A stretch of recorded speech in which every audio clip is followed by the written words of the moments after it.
Marlene Thompson!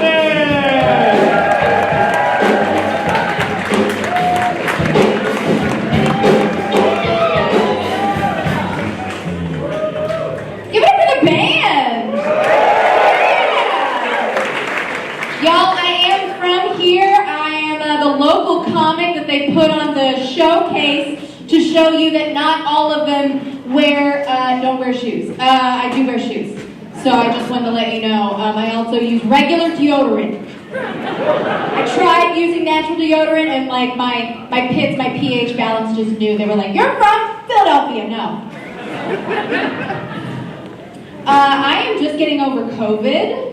Yeah, I'm just getting over COVID. I don't have it. It's good. I don't have it. I had it, and I just got over it. And clap if you had COVID. Who's had COVID? Yeah, who hasn't had COVID? It's coming for you, motherfucker.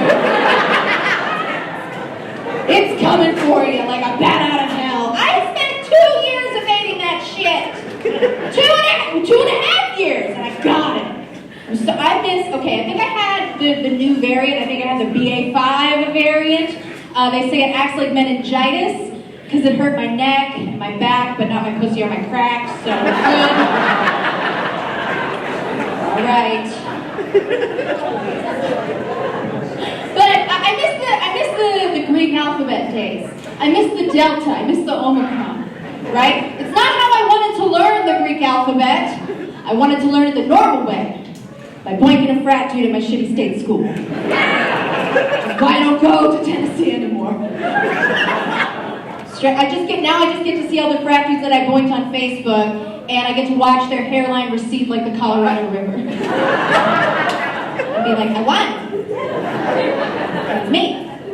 But look, okay. So statistically, we know, because of this pandemic, because of the year 2020, statistically, I'm not saying that you are, but half of us are pieces of shit, right? Like, we know that. We know, okay? Like, not everybody, okay? I found it. Even the people that were good during the pandemic did terrible shit, dumb shit. I found out I was the kind of person who would risk her life, the lives of people around her for some chips and guac, you know? Some chips and guac and a margarita outside with friends. And then you get drunk enough and you're just like, oh my God, did you go to, I went to Ingles, that's all I went. Did you just go to Home Depot? Let's take our masks off. Yeah, we're fine. Should we kiss? We should kiss. And that's how COVID spreads. It's like an STD. But I like to think of us, I like to give us all the benefit of the doubt, right? The people who tried. I like to think of us as an oat milk carton. Okay, for people who aren't local, oat milk is not cow milk. Oat milk comes from oats, and you put it into your coffee to make you feel like the elitist liberal that you are. That's me, because I live in Asheville. But the thing is, when you're done with that oat milk carton, you put it up to the sink. You're like, I'm gonna be a good person about this. I'm gonna wash it out, I'm gonna throw it, I'm gonna put it in the recycling, I'm gonna shake it up, throw it in the recycling. It's not recyclable.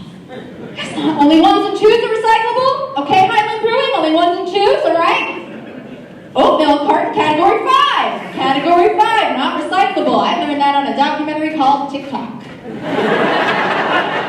I scroll that shit like it's my job because I love disassociating. Do we like disassociating? We love it. We're at a brewery. Most of us are gonna get shit-faced tonight, okay? We love disassociation. But here's how I disassociate. I disassociate by getting high and watching Ghost Adventures on my couch. Ghost Adventures is a show about ghosts. And it's hosted by a complete piece of shit. His name is Zach Bagans. And he looks like if a casino and meth came to life.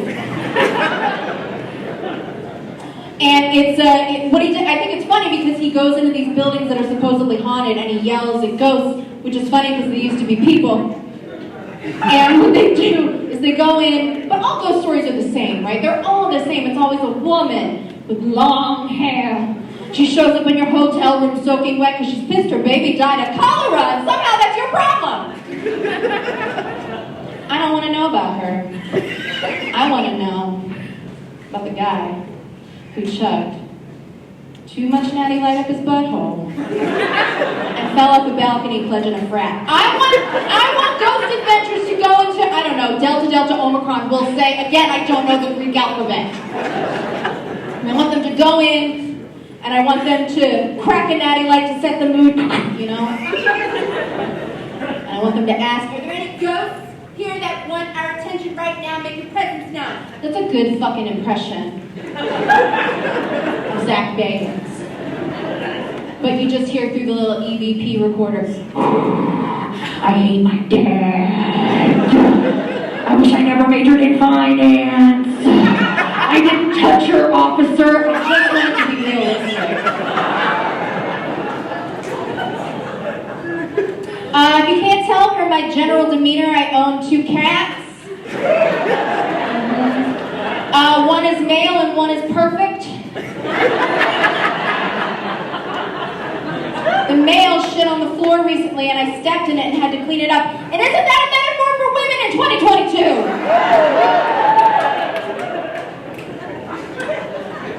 If they made Plan B for men, it would be sold at Wendy's with a Baconator.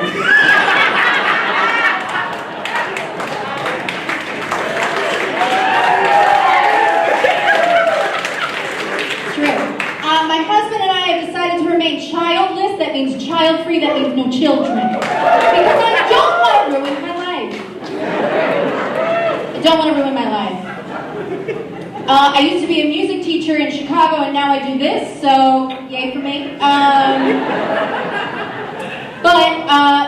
When I found out I did not want children is when this child I was singing, we were in a classroom, and we were dancing and doing whatever, and this kid just beelines right to me. And I'm like, this kid's either going to throw up or has something very important to say. So he comes up to me and he looks at my mouth and I'm like, Neil, what's going on? And I crouch down and this motherfucker coughs directly into my mouth. And my uterus just went, not for me. And then it fell out of me and ran away like a divorced mom going on a date. He's like, pizza, you can have as much as you want. Don't drink all the Pepsi. I'll leave y'all with this. I am an Italian-Irish Catholic from Philadelphia, otherwise known as a cunt.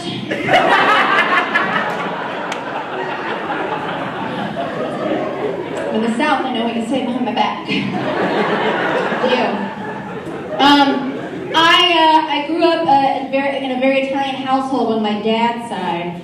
And with my grandmother, she immigrated from Italy in 1939. She escaped fascism. Yeah. And she came here, and was that a woo for fascism? Not that kind of show, buddy.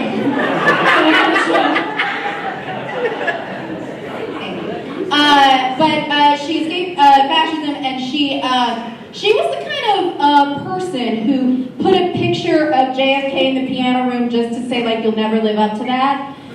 And apparently he didn't either, so it's okay. Oh, no, too early for a JFK joke. Yikes.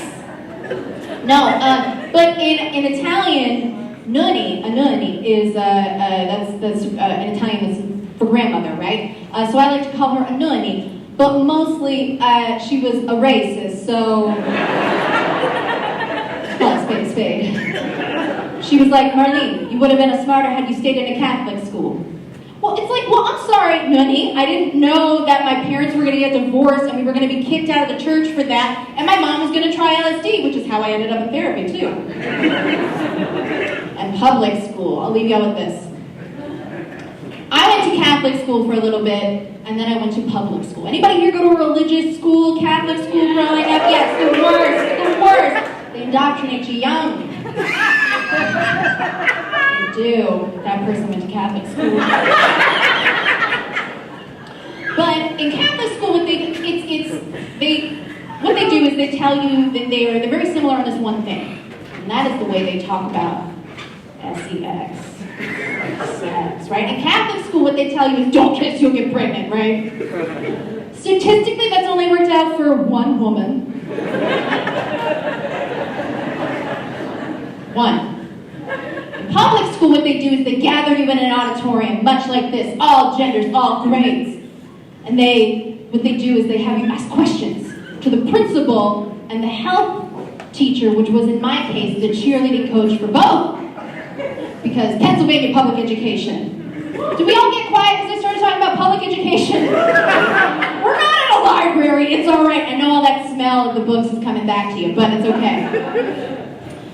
But in public school, what they do, and then they have you ask questions, right? So this one brave 14-year-old, I'm not gonna say it was me. She was a friend. But she was very brave. She raised her hand and asked this question. She said, excuse me, if you swallow, can you get pregnant? That is a good question! That is a good question for a 14-year-old who was my friend. It was me. And I asked, if you're 14 and asking that, great question. If you're 30 and asking that, you're in a cult. It's a problem.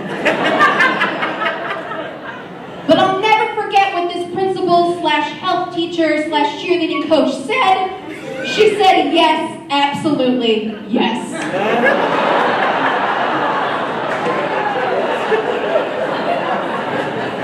Don't swallow or kiss at all. So look, I don't know where she is now. I don't know if she's still cheering. She might be dead, I don't know. But I do know I've swallowed a lot of cum on her behalf. You might as well just call me the Virgin Mary, baby. All right, y'all. Thank you so much.